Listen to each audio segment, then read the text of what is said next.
Wow, hello there. Welcome to June 29th, 2021.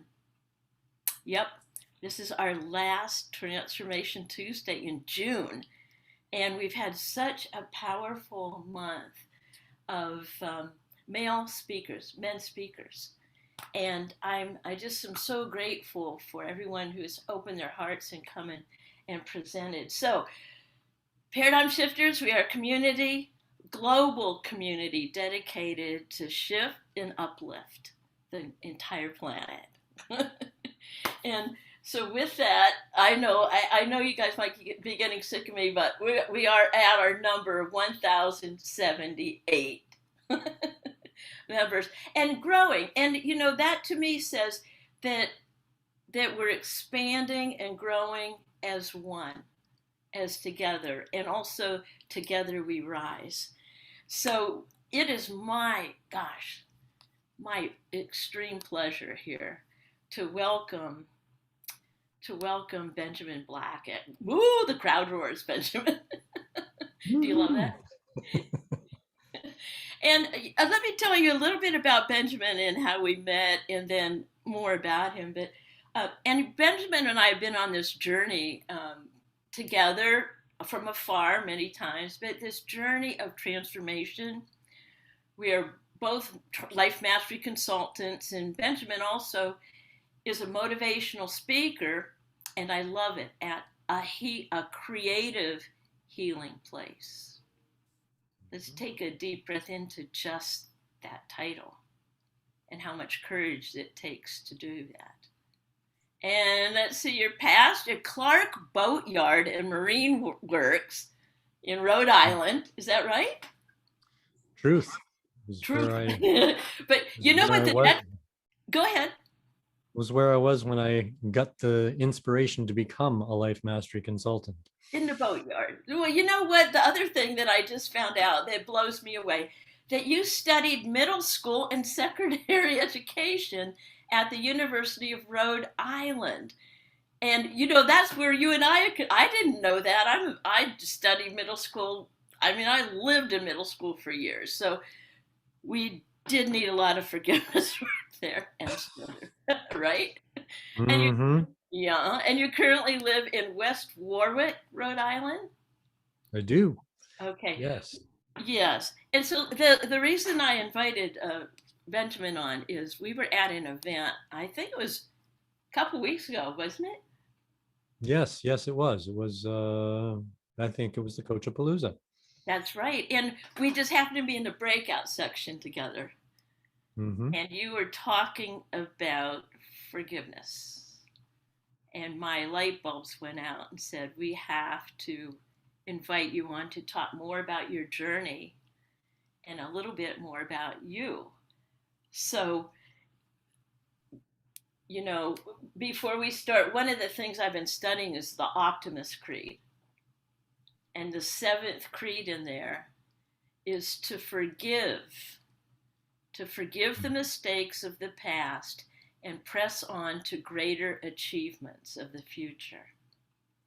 And that just happened to be what we're studying this week. So, with that, it's my great pleasure to present to all the shifters out there my good friend and colleague, Benjamin Blackett. So, Benjamin, can you come on and tell us a little bit about who you are and your journey and why this is so important? So, first of all, I am honored and privileged to be here with you, Judy. I am thrilled to be invited by you to be here. And I'm thrilled to be a part of this community because I know many of the other movers and shakers in this community, and I am thrilled to know them too, because you all inspire me and you all lift me up and keep me going. Um, and so with forgiveness, as you were saying that actually about the shoot, I forgot the name of the book already. The Credence The Optimist Creed, yeah. Optimist Creed. I actually have been started working with a book a couple of years ago that's called Radical Forgiveness. Radical forgiveness to the point where you realize that there's nothing to forgive. And that space, because we realize when in that we actually have been the creators of everything that's come to our life for us for the purpose of our evolvement. And the story I was telling that Judy was dropping in on had to do with my mom, because my mom and I had a very difficult relationship when I was growing up. And as a matter of fact, I got to a point with her by the time I was 23 that I was pretty certain I didn't want anything to do with her again for the rest of my life. I was pretty convinced that that was true. It was, and in my, up until the time that she moved out with my dad, it's a miracle that we both lived through that time, because we were at odds with each other that much. So, so I have been on a journey of doing the work of forgiveness for a long time. It was about 12 years after I was 23 when I got to the place where I got to talk to my mom about what it felt like growing up in her house. And we started healing our relationship there. We really started getting to where we could develop a relationship. And I, as a result of that, got to develop the relationship with her through the rest of her life, where I got to hear stories of what it was like for her growing up that I hadn't heard. And I found out that as difficult and challenging as it was for me, I didn't have that to go through. And I was eternally grateful that I didn't have that, because I thought I had it hard, but she had it really hard. And it doesn't matter what the hardness is the truth of it, because she passed and I was, it was almost 6 years ago. I can't even believe it, 5.5 years ago. And through the practice of forgiveness and learning to be in a relationship with her that was mutually respectful, I was able to be the man who held her hand at her bedside while she died. And to become that person, I promise you, there's a lot of work that had to be done. If you had told me at 23 when I was having that I would become that person, I never would have believed you. And the story that Judy was listening to actually has to do with subconscious forgiveness that I had no idea. I mean, at the time that my mom died, I thought we really had a big healing.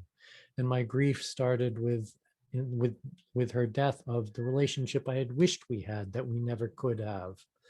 And in these past 5 years, that developed into really understanding the love that she did give me, that I could see how loving she really was in spite of everything. And in spite of, it's as if I actually rewrote, and I say radical forgiveness, so I'm saying that we can understand that we created everything. I was able to understand all the ways I was actually rewriting my childhood, seeing all the good pieces that she gave during all of that. And both my parents did, for that matter. But I started doing this work with Dr. Joe Dispenza, this deep dive meditation stuff. And one of the things that I've been doing in there, and this is what Judy was walked in on, was this story about how I had been working with this healing of the energy center meditation for a couple of years before I went to a retreat in Dubai with Dr. Joe. This is now almost a year and a half, over a year and a half ago. It was January of 2000, just before 2021. Where are we? Where am I? 2020, just before we shut down with the COVID. It was the next to last event he did before COVID. And I'm doing these meditations and I'm getting ready. One of the most powerful things from that retreat that I got, without telling you all of that, because in some ways that's irrelevant, except that I got this practice of sitting every day and doing meditations every day, doing meditations every day. Now, the thing about that is that these meditations bring up healing. It brings up, if we are open enough, right? If we are open enough to see what can come forth, what's calling us forth, then things will come forth. Now, I had been practicing Dr. Joe's work for about 2 years before I got to that retreat in Dubai. About 2 weeks before I left for Dubai, I signed up to go see a friend of mine's play. I met a friend of mine from Paris. We had lived in France together. We had done some theater work in France together. And she was putting on a play in Montreal for a festival called La Bête Noire, which is dark theater. And dark theater of the mind. And at that time, I had been living back in the States for quite some time, and she had moved back to Canada a few years before. I'm like, how come? And I found out she was living in Montreal. I'm like, why didn't you tell me sooner? But in any case, she was putting on this play, and it was going to be in February. I went to Dubai in January, the end of January. And as I come back from Dubai, I'm still going to go see this play, and I'm going to tell you about this play because this is a build-up, right? Um, so I'm getting ready to go see this play in Montreal after I've come back from Dubai. There's about a month in between arriving from one, leaving for the other. And I'm starting to come up with these reasons I don't want to go. I'm like, I got some stuff I got to put on my calendar. She calls me up one day. She says, so how'd you like to bring our friend Diane from New York up to see the play too? So now I'm roped in. I've got to go see it. So the play is called How to Kill Your Baby 101. And when I say dark theater, it's dark theater. And I have to tell you, my friend Erin Farmer Perrine, you want that name if this play rings true for you in any ways, because she wrote this play for women to bring the awareness of how postpartum depression can affect women.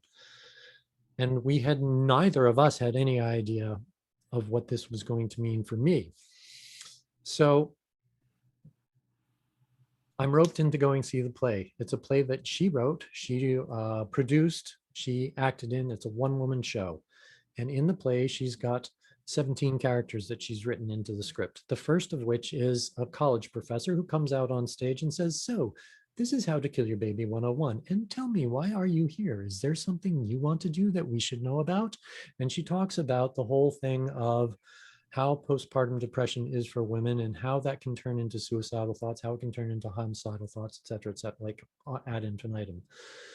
And I don't mean, it's just, I don't want to spend too long going into this, but I want to give you some highlights of the play. And well, spoiler alert, because I'm going to tell you a little bit about the end, but when you see it, you'll forget, because it'll be mind blowing if you get the chance to see this. So one of her next characters gives birth on stage, and really vividly gives birth. It was hard to sit through. I was watching them, like, it was hard to sit through. And then another one of her characters after that talks about the experience of feeling like she was being raped by her doctor in the birth process. And that was, again, hard to sit through. I'm like, and you see the darkness, right? And then another of her characters after that was this clown character that she brought on stage. And I'm only giving you some highlight characters, but the clown character she brought on stage was hilarious. We were in stitches, especially when the clown came on stage, and we were just laughing so hard as an audience. And the clown was on stage for about 15 minutes, I'd say. And by the time the clown left the stage, we knew that there was really something very wrong for Mama. We knew that Mama was having some issues. There was something pretty serious going on. And in a general perspective, what it looked like was that this was a mom who didn't know how to take care of her baby. And from my perspective, where I've done all the work that I've done, it looked like the mom who didn't know how to take care of her baby and take care of herself.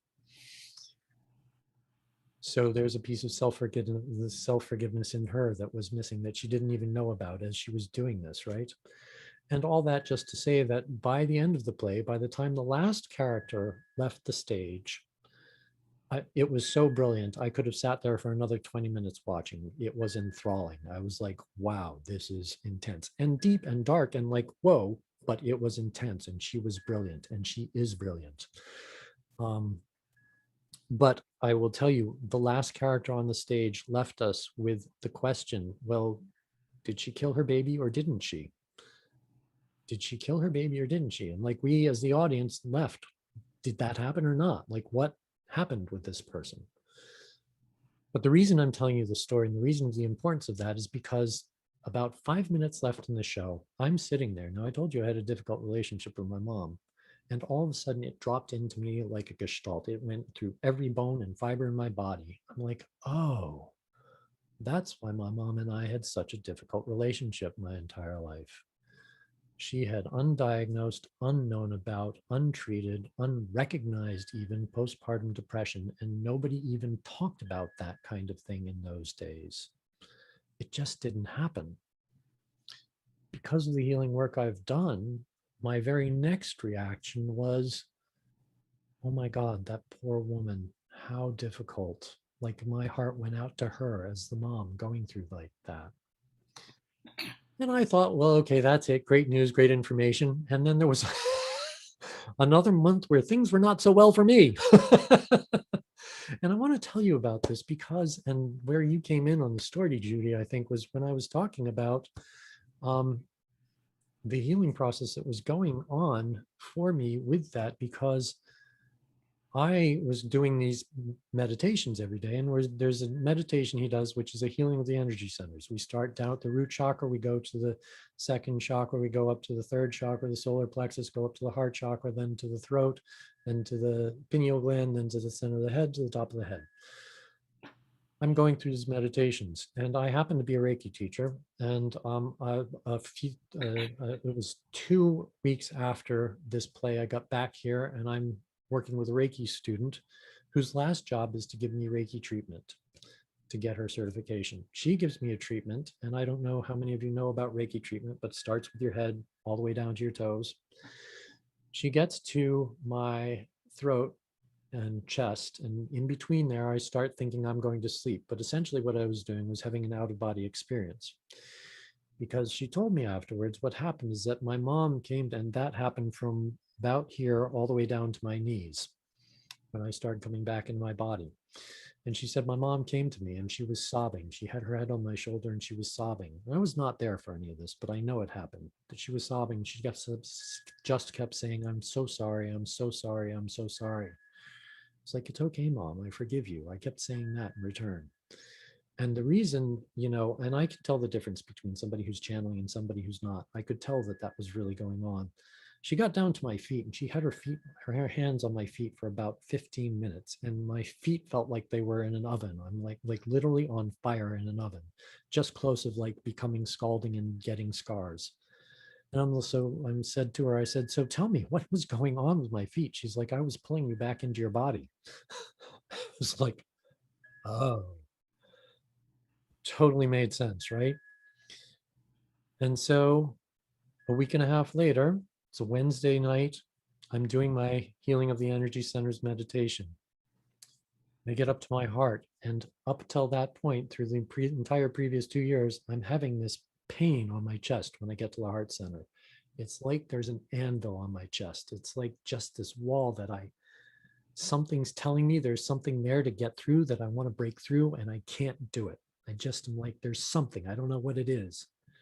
So that Wednesday, a week and a half later, I get to my chest, and this is the week before, this is 3 days before we shut down for COVID. We get to the heart center, and I'm like, oh, that's what this pain has been all about. It's been about this unknown about, untreated, unrecognized postpartum depression. I had a couple of tears fall down my face, and I keep going through my meditation, and I get up to the center of my head, and I'm like, oh, and this is where I've been carrying it. And the floodgates opened up. I was just like, what is going on? The next morning, I get up, I'm doing my meditations. I have a business networking international meeting that's a half-hour drive from my house. Do my meditation, I'm getting ready for work. And throughout the meditation, the entire meditation, I can't get Erin's play out of my mind. I can't get that How to Kill Your Baby 101 out of my mind. It's there with me. And I'm in the shower, I'm getting dressed, I'm getting ready to go. And I'm like, if this is like this when I get to my meeting, I'm not going to be able to go in. Like, it's bad. But thankfully, I had the rehearsal process of knowing that I get in my car and I rehearse my little speech that I'm going to give there. So by the time I got there, I was ready for my speech. I'm like, okay, I can go about to my day. This is significant only because I go through my day, I'm doing all my stuff. I get home about 4:30ish, at 5 o'clock, I'm like, I have to get to my cushion and do a meditation. And this has not happened to me before or since. And I've been meditating for 20 years, doing Dr. Joe's stuff for 3.5 now. But I have not had this like this. That particular afternoon, I was like, I got to get to my meditation cushion like my life depends on it. So I get there. I'm doing the healing of the energies, blessing of the energy centers. We get up to my heart, and my mom comes and visits me, and I'm there for it. And she puts her head on my shoulders. I know the way she did when we were in that Reiki treatment. And she sobs. She says, I'm so sorry. I said, I know, Mom. I forgive you. And I felt my heart open in just such a wide way, such a powerful way. It has been life altering. It's been life altering. So forgiveness to levels that we don't even know we have to forgive sometimes. And so the power of staying in this work and staying on our green growing edge and staying in, you know what, I'm doing forgiveness. And our mentor, yours and mine, Judy, Mary Morrissey, she says to us at each training, she says, how do you know you have forgiveness to do?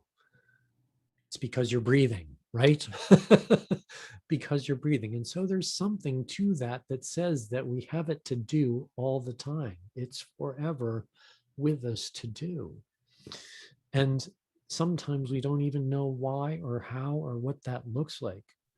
But when the book Radical Forgiveness talks about forgiving to the point where you realize that there's nothing even to forgive, that you created this for your soul's journey, that I couldn't be this human being who is this life coach, who does these wonderful things that I do without having had that experience, that I actually created that for myself so that I could be here to do what I do.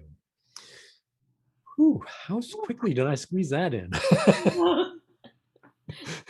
Wow. Oh my. This is, yeah. Let's take a deep breath in here. How's that? Let's let's let what we just experienced sink in. Yeah. At this moment in time, at this moment of our awareness of who we are and who we're here to be. Yeah. All right. So today, Benjamin, I do know. Tell us what. Tell us like where your ahas have brought you to today, and I would love to have you mention kind of transcendence, if you don't mind. I would love to mention transcendence. Oh my gosh, thank you for asking me about that. I was so not expecting that. What a Oh, is that delight. okay? Is that okay? I Yeah. I just want to put it like a little pause button here, and knowing this Benjamin has done many years, many days. This is the work, and one of the beautiful things is this is what we call the work shows. And the reason, I mean, why would we even want to go through all that if we didn't have the joy that comes on the other side? You know what I mean, Benjamin? I know you know what I mean, I right? do. Absolutely. So tell me Absolutely. about some of the joy that you are bringing to yourself through all this healing work, in into what joy brings you joy today, knowing that, guess what? I'm looking out at the sky. We are in the middle of many thunderstorms here in Texas, and I was just thinking about, mm, there's the next door right there. It's got your name on it. You know? Ah! And I'm so grateful the sky's blue right now. But I was just over talking to one of my little kid friends he must have been about 4 or 5, and he was looking at the clouds. And I'm like, yeah, look at there. And then I said, look over here, it's blue. Right here, keep watching. There's rainbows right in between. So I don't know why I brought that up, but I would love to hear about your other side of the rainbow as you experience it right now.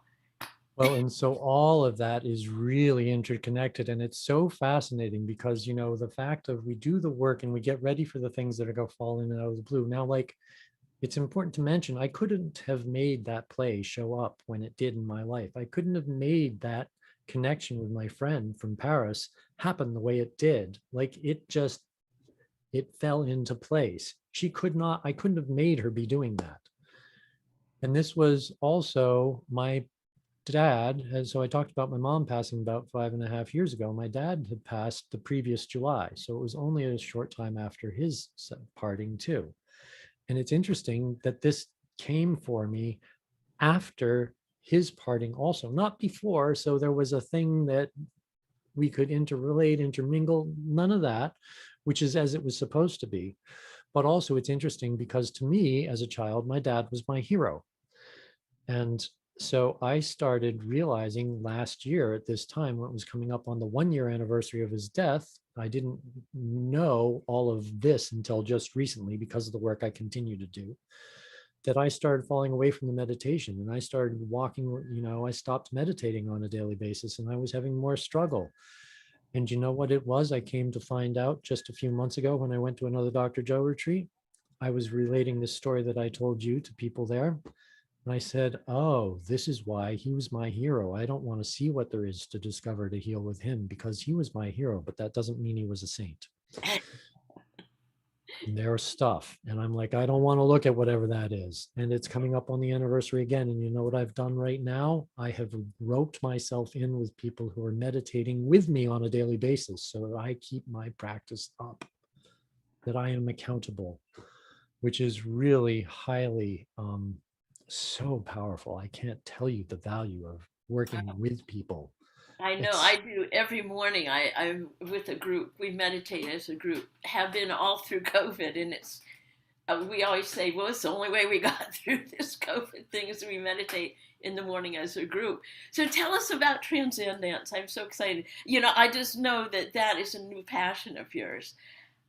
And then we're going well, to wrap it up. I have one more question after this. So keep. okay, so just quickly, that ties, and all of that to say that that ties into the transcendence because Oh, through the transcendence, I started, I went to train to be a transcendence facilitator with Jennifer Jimenez. I started in September of this past year, and I started because she was at an event that a training event that was with Mary, and I was in one of her workshops and I just wanted to put energizers into my workshop. That's really all I wanted to do. I just wanted to be able to get people to move around. I'm like, Jennifer, I don't move. I don't know how to hear the music. Like, how can I put transcendent or put energizers into the workshops? And she's like, I think you should train to be a transcendence facilitator with me.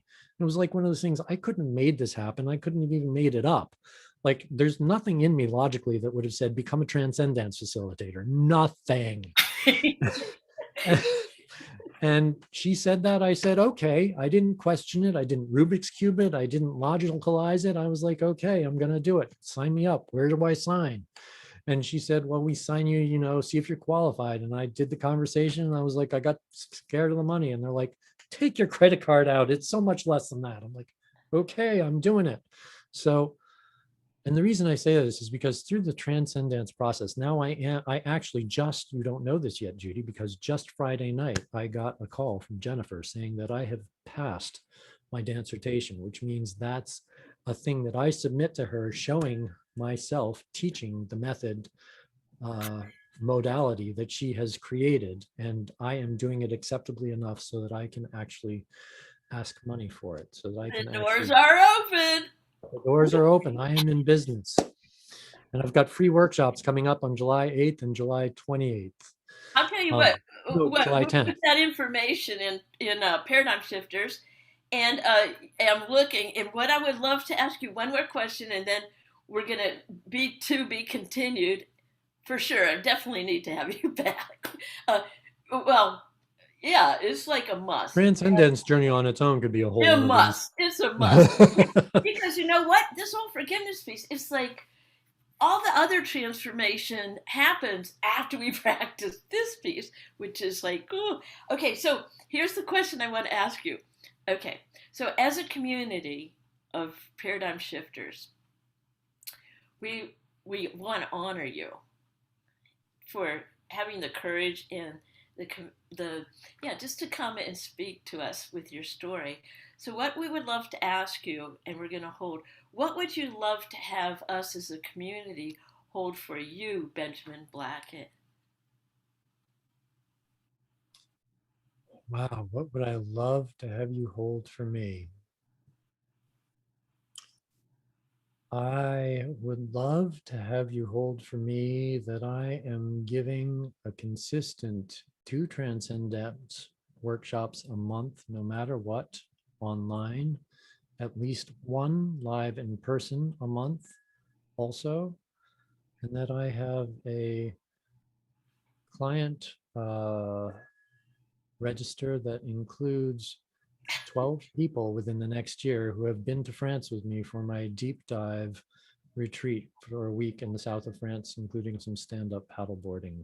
So Whoa! You got it. All right, here we go. We're going to send you some energy here. Get ready to get it. All right, everybody. Whoosh. There you go. You got it? Thank you. Okay. Thank you so much. Well, thank you so much for coming on. And we're so grateful for you and the work that you have done and continue to do to shift and uplift the world. Thank you so much. Thank you, Judy. It's been a pleasure, an honor, and a privilege. I'm so delighted to be with you and so delighted to be with the whole community. Thank you.